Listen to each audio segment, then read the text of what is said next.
103.3 em FM.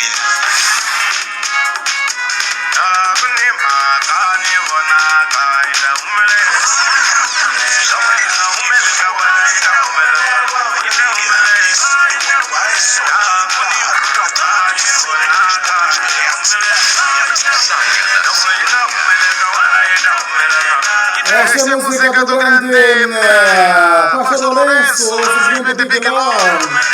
Ele que canta La Culinata. Ele também está agitado para esse show que vai acontecer no dia 6 de junho, aí no Campo Santa Trilha de Mocheiro. Pronto, estará também lá o grande músico